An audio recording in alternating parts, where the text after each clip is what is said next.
Hello नमस्कार मु आपणकर मु एस वाई ब्लॉग्स आप समस्ते जानते तो आज भुवनेश्वर आम अच्छू कौ जगह पिपिल टोल गेट पाखे आम बर्तमान समस्त सांग पिला पहुँची जाइचु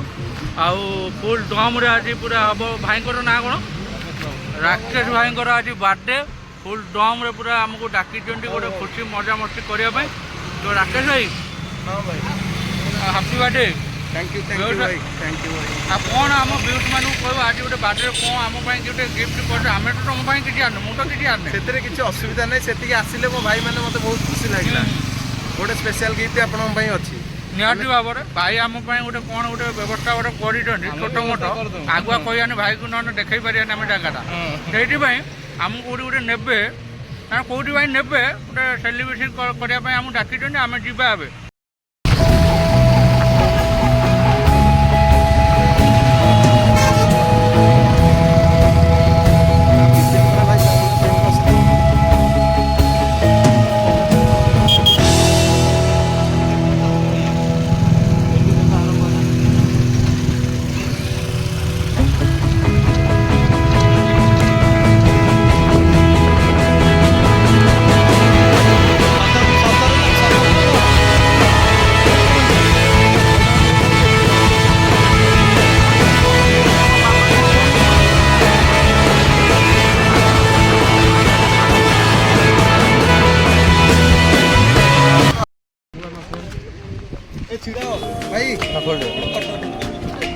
पट्टीटा खोल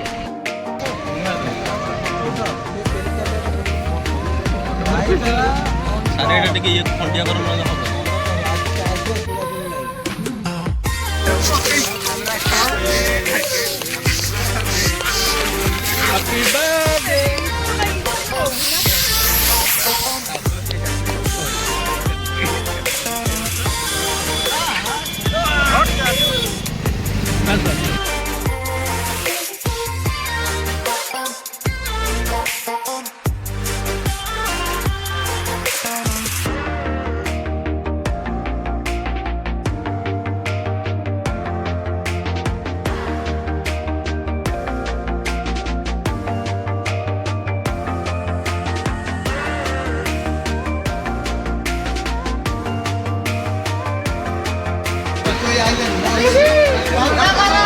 आमर फास्ट तो देखी आम रोड साइड गोटे केक कटा होता राकेश भाई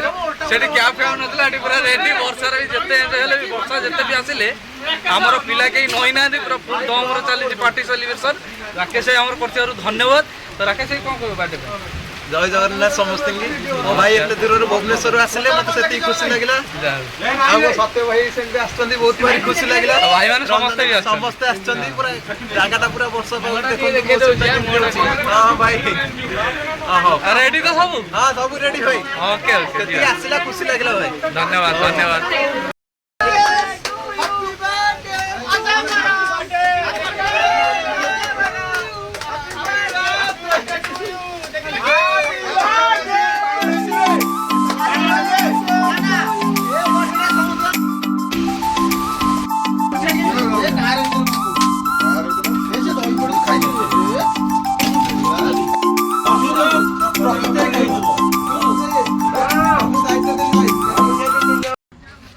नमस्कार जय जगन्नाथ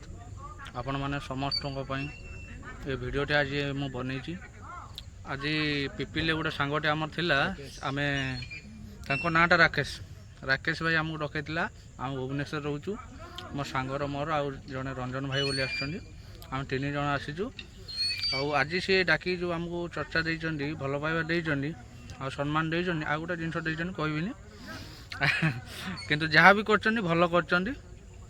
तांको जीवन सुखमय हो जय जगन्नाथ।